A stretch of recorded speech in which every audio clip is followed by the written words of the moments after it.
Both Jeff Koons' 1996 Balloon Dog and Andy Warhol's 1962 Campbell Soup Can, Clam Chowder Manhattan Style, are both famous art pieces that are significant to American art culture. Both pieces' subjects are items that are widely recognized and enjoyed amongst the American public. It's easy for people to connect with an object that they're familiar with.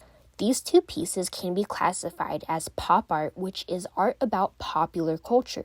Balloon Dog takes audiences back to a time of innocence and joy, while Campbell's Soup Can is a commentary on the consumption and use of an item. Both pieces take place on different mediums. Balloon Dog is a standalone three-dimensional sculpture, while Campbell's Soup Can is a painting. I will be analyzing technical aspects like line, color, and light. Jeff Koons was born in 1955 in York, Pennsylvania. While attending the Art Institute in Chicago, Koons worked with Chicago artist Ed Paschke. After this, he graduated from the Maryland Institute of Art in 1976. He then moved to New York City, where he sold memberships at the Museum of Modern Art. He also made art in his free time while he worked as a commodities broker on Wall Street. His early art pieces were series such as Equilibrium 1985 and Made in Heaven 1990 to 1991. He actually was a pioneer of appropriation, where commercial images or objects are remade with slight changes in the material or size. His Balloon Dog series and his piece Rabbit are his most popular appropriation pieces. Koons' Balloon Dog is like the color of a balloon animal. The sculpture is a monochrome shade of deep blue. Artspur magazine's Jeff Koons, in his infamous Balloon Dog, writes that elementary colors which show that Koons is not afraid of the characteristic simplicity of his art. The simplicity of his stylized colors also represent the simplicity of childhood, where something simple is seen as amazing. The beautiful blue shade pairs well with the lustrous finish. It makes the Balloon Dog appear deeper and more daunting. A viewer will notice the shine from afar, but when they come up close, they can clearly see themselves. When I was viewing this exhibit, it was amazing how clear the material was. It was like looking in a mirror and felt as if a person could almost reach out and touch themselves. The shiny material is used to further mimic how a real balloon dog would shine from the rubber balloon material. The idea of reflection is at the core of Jeff Koons' inspiration and career. He explains that he has always been fascinated with light and how it reflects on surfaces, from Artspur magazine. Real balloon material may not be as clear as a mirror, but the intense reflection is a part of Koons' style. Koons uses lines in Balloon Dog to define the shape of the sculpture. Koons mainly uses lines that are curved. This adds to the realness because the sculpture is of a widely recognized object. The oval and rounded rectangular balloon shapes and the deep color and shine are what outline the sculpture. The sculpture stands boldly from the rest of its surrounding. The rounded edges stay true to an actual balloon dog's shape while being a large sculpture. The Broad Information website notes that when standing close to it, one's own distorted reflection bends around smooth, pert curves. The work is a collection of shapes. Each segment alone does not look like the part of a dog's anatomy. Each shape alone is unrecognizable, but when put together, most viewers will recognize what this sculpture is. A balloon animal to an adult viewer is small and trivial. However, when it's tall and made of steel, it becomes daunting. Koons uses a straight line in the balloon-like division between the legs and the ears of the dog to make it more accurate.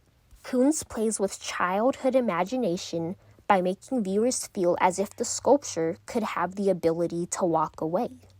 Since Balloon Dog is a sculpture, it relies on the lighting of the space that it's being presented in. The Broad's lighting is a combination of natural skylight and white-toned light bulbs. The sculpture's shiny surface reflects the light that shines on it. The light is what enables the reflections of the people to be visible. The lighting also gives this glare to the sculpture that enhances the shine. This is amazing because the material is stainless steel, which isn't always associated with mirror-like shine, but it's coated to look shiny. This is a part of Kuhn's regular style because each of his sculptures is made with great precision from stainless steel and finished with a blue, magenta, orange, red, or yellow translucent coating, in this case, a blue coating. The way the lighting makes the sculpture look so amazing takes adult viewers to how children are in awe when they receive an actual balloon dog. Audiences get a nostalgic sense of the sleek balloon shine. Andy Warhol was born to Ruthenian immigrants in 1928 in Pittsburgh, Pennsylvania. In 1949, he graduated from the Carnegie Institute of Technology with a degree in pictorial design.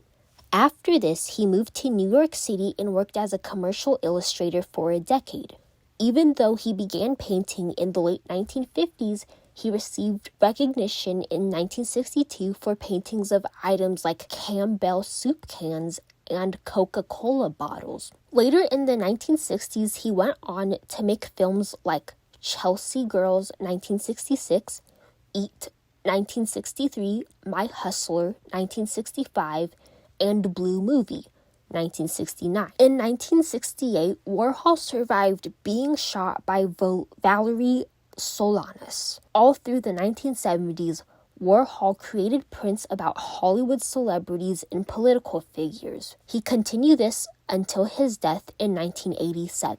Warhol's Campbell Soup can, clam chowder Manhattan style, illustrates the usage that a product endures before and after purchase. This piece also uses color in a way that mimics an actual Campbell soup can. This piece consists of two separate images of the soup can side by side. The two cans are different because the right one is pristine and untouched, while the left one has been opened and torn up. The right unopened can has a bright shade of red for the top, and the letters clam chowder are printed in the same red, a mustard yellow dot in the middle, and black and yellow letters that read soup. The background canvas of this right image is gray with an undertone of cream, while the left image is canvas gray with undertones of blue. The left can has the same shades of red that the right can has. However, the circle in the middle, the letters that read soup, and the pattern on the bottom are now a less lively shade of brown. This could mean that the can has had the spirit used out of it,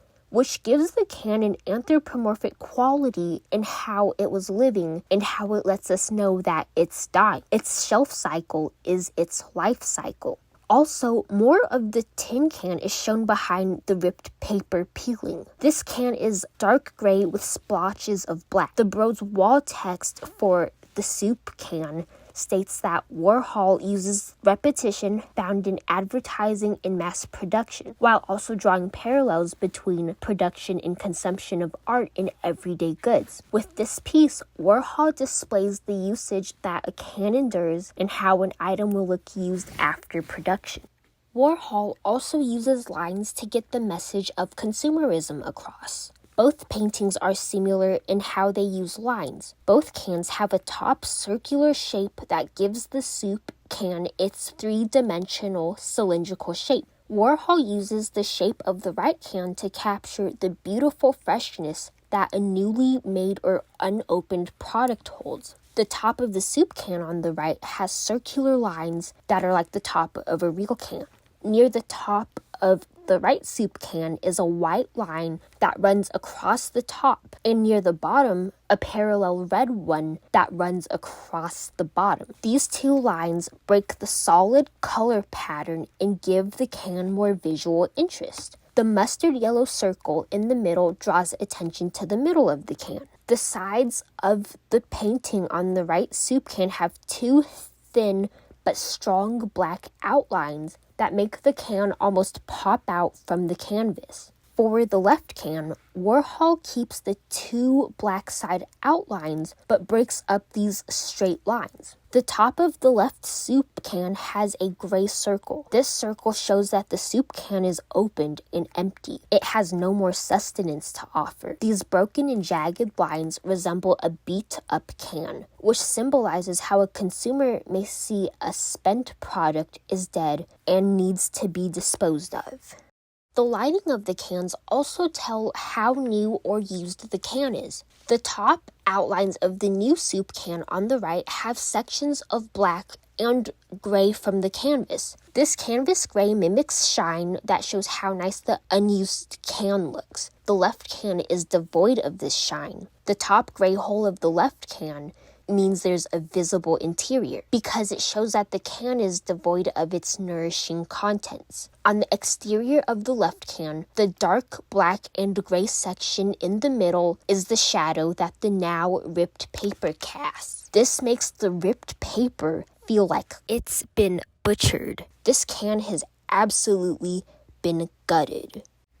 Even though these two pieces were made almost 30 years apart, they're united by depicting an item that is enjoyed by many. They both use technical aspects like color, line, and light to get their message across. Balloon Dog enables viewers to remember childhood, where a seemingly simple object would have been very interesting. Campbell's Soup Can, Clam Chowder Manhattan style, is about how consuming and discarding an item is almost like a life cycle. By using common items, Warhol and Kuhn are able to reach the minds and hearts of many.